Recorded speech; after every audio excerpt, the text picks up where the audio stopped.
field, lap number 1.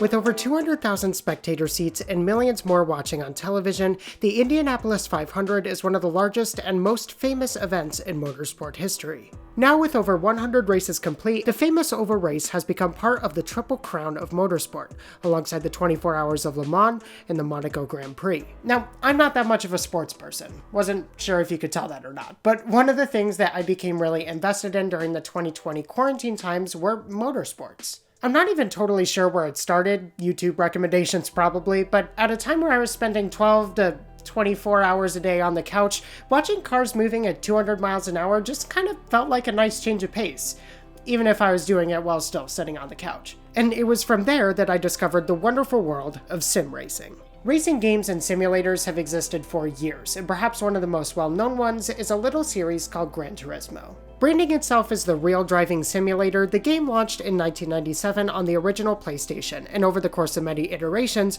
grew into the series that many people love today. Gran Turismo, or more specifically GT4 on the PlayStation 2, was my first introduction to virtual motor racing, and it's still one of my favorite games. Though the PS2 is certainly outdated by today's standards, Gran Turismo was sort of a deviation from what I was used to, Mario Kart, and I really liked it. I spent a ton of time with that game. My dad and I would race all the time on the Nürburgring Nordschleife, one of the longest and most dangerous racetracks in history, and overall, Gran Turismo was a great game to mess around with even if you weren't serious about driving, which at 10 years old, I wasn't.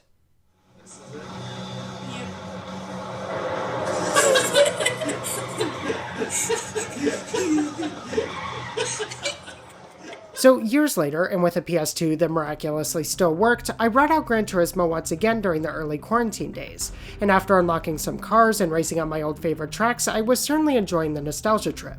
Thing is though, it made me want to see what things were like now, with such innovations as the internet and graphics. And it's really interesting. Racing simulators have gotten so good over the years that even official series like NASCAR and F1 went virtual during lockdown. And while it wasn't totally true to life, it's cool that it even happened in the first place. But let's say you're like me, right? You've discovered sim racing through something like YouTube. For example, one of my biggest inspirations these past few years has been racing commentator Steve Brown from the channel Super GT. And it's really interesting to hear him talk about and show his driving style. You can actually learn a lot from it. Or maybe you found it by watching NASCAR or the Netflix F1 series. It doesn't really matter. The point is, you want to get into sim racing, but you don't know where to start. That's where I was back in 2020, but over a year later, and with many hours invested into driving virtual cars that go fast, I'm pretty happy about where my hobbies ended up. I appreciate you joining me today, and let's begin.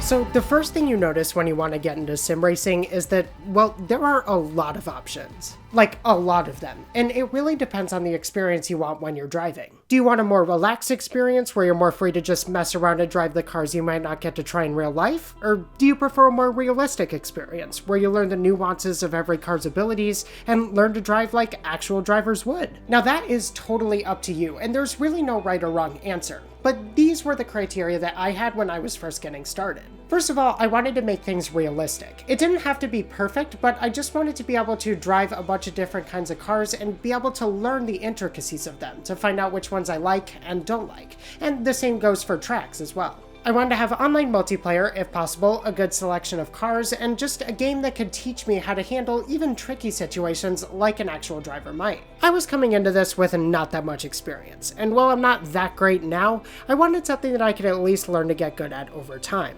At that point, I had a few things that were actually capable of running a video game. My iPhone and my Switch.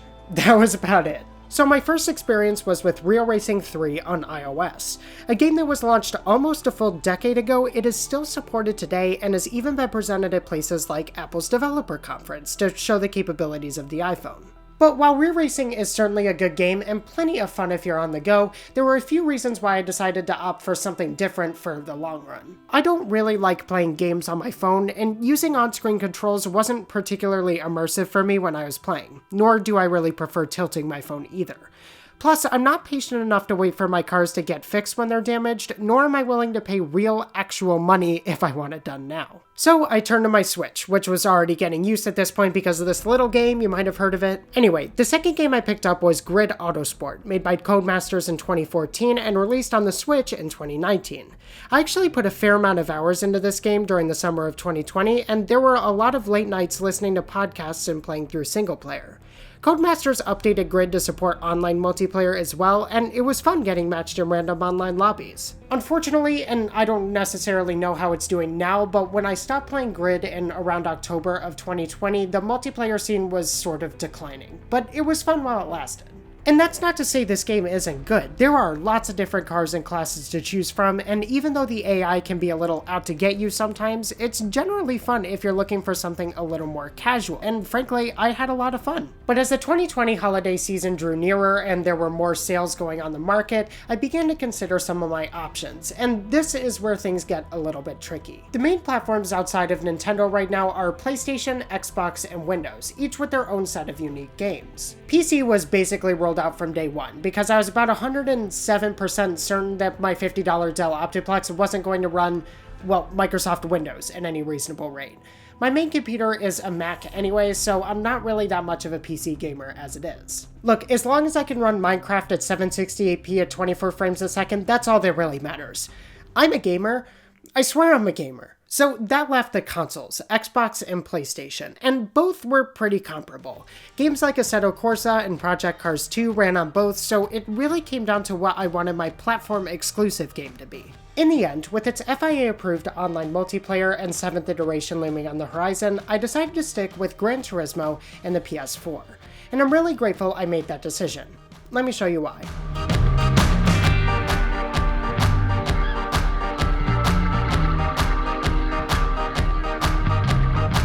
So the model I own is the PS4 Slim, which I guess Sony is just calling the PS4 now, because that's not confusing at all, no sir! But even with the PlayStation 5 already out, I'm still really happy with my last generation console.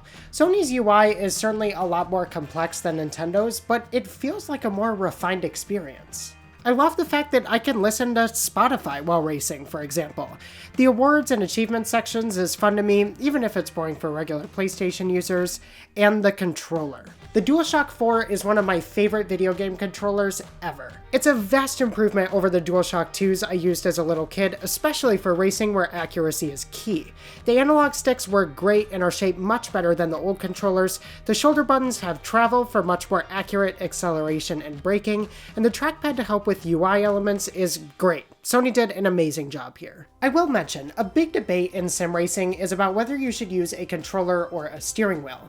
While a lot of professional drivers are going to opt for a steering wheel from somebody like Thrustmaster or Fanatec, some prefer using a controller. I myself tried using a Logitech G29 steering wheel, but unfortunately this is the only picture I have of it because it arrived broken and was promptly returned. Disillusioned with the idea of spending a lot of money on steering wheels, I went back to the DualShocks and, frankly, I'm happy. Anyway, while I enjoy the simplicity companies like Nintendo can provide, PlayStation feels a lot more serious, and for lack of a better term, adulty. I'm still playing Animal Crossing and Mario Kart on my Switch and having a great time of course, but when I want to focus and be ready to race, the PS4 just really helps you get in the right mood. It sounds like a stupid explanation, I know, but I swear it's a thing. Okay, let's get to what you're really here for.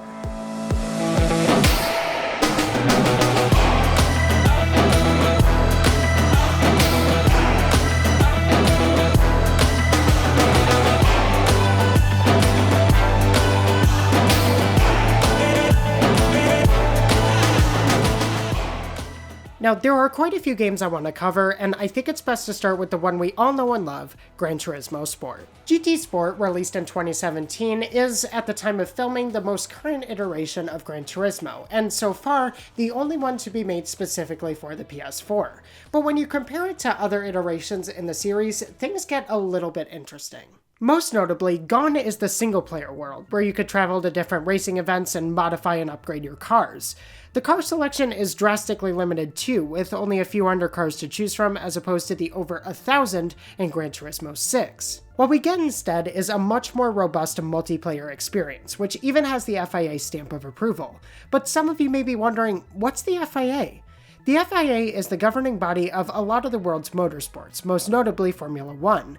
Essentially, they help make the rules and ensure races are fair, though opinions on that may vary. What matters is that the FIA and Gran Turismo have actually started to work together, launching the FIA Gran Turismo Championships in 2018. Jean Todt, president of the FIA, stated, quote, "The use of simulators is a key part of any professional driver's training, and the increased accessibility to high-level simulation technologies is positive for our sport." End quote. That's really cool, and when you consider where Gran Turismo started, it's crazy that this point was even possible. Now, because I joined late in the game, I haven't participated in any of the FIA-sanctioned races. Frankly, I just don't think I'm there yet.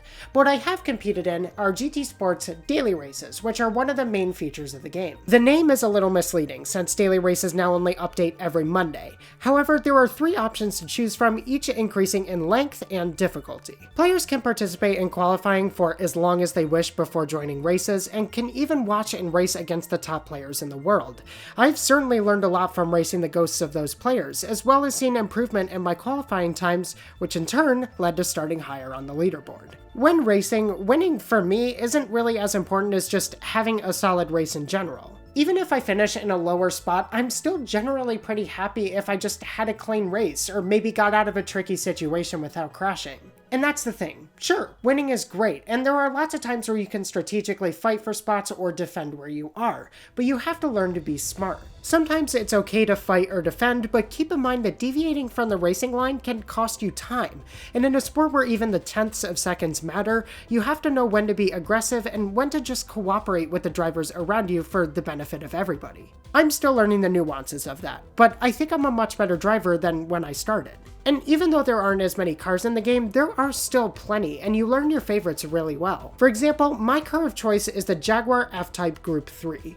It's not as fast as other cars, nor is it particularly popular, but it handles really well, taking corners while remaining stable, and allowing me to react to difficult situations without worrying about spinning the car or losing control. Every car has its own unique traits, as in real life, and you start to understand what you want out of your racecraft, be it speed, stability, or otherwise. It's not a perfect game. The penalty system can be pretty extreme and unforgiving, and it would be nice to have a more expansive single-player mode rather than just the training stuff it gives you. But I've learned a lot about racing since I started playing Gran Turismo, and I like to think that I've been improving. If you're looking for a game that can teach you how to be a smarter driver, this is certainly a good way to go. But what about all that other stuff on the PlayStation menu? First, let's talk about Assetto Corsa Competitzione, which I bought at the same time as GT Sport. Assetto Corsa, as I understand it, seems to give players a quite customizable experience. I know it's a popular game among enthusiasts, but truth be told, I really haven't had that much interest in playing it. I don't find the UI to be as straightforward, and GT Sport just seems to run smoother more consistently, so I ended up sticking with that as my game of choice. The same thing happened with Project Cars 2, which while I'm sure it can be a fun game, I just had a difficult time feeling like I was in control of any of the cars I drove. Maybe this is because I was playing with a controller, but once again, I found myself back in Gran Turismo. That changed for a while, however, when I discovered Formula 1.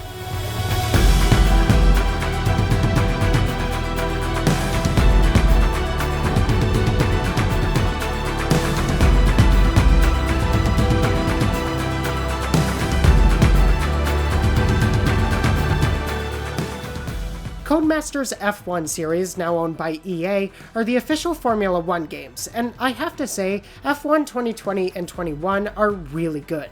The single-player campaign is fun, and while managing all aspects of your own F1 team is kind of daunting for a beginner, I still quite enjoyed it. F1 cars drive a lot differently than the GT3 cars I was used to in Gran Turismo, but it's really nice to be able to compare and contrast them. Having come from several months practicing in Gran Turismo, it was also nice to try some of the tracks I come to recognize with the pace of an open-wheeled car.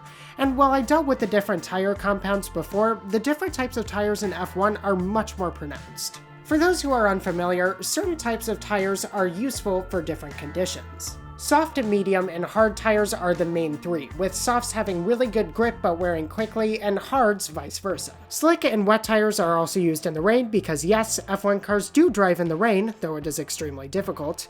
And all of these add a really interesting challenge, especially when paired with technologies such as overtake and DRS. It's a lot of fun. Overall, watching F1 races both real life and virtual has been one of my favorite pastimes in the past year or so, and there are a lot of really talented F1 creators here on YouTube. Now, okay, where does that leave us? Well, over the course of 2021, my main two games have been Gran Turismo and F1, and I suspect that's going to continue into the coming year. The newest iteration of Gran Turismo, GT7, is scheduled to launch both on the PS4 and PS5 this spring, and I expect it to replace GT Sport as my most beloved racing title. While I certainly have much to learn about driving, I have really enjoyed trying something different, and I'm so glad I decided to opt for the PlayStation as well.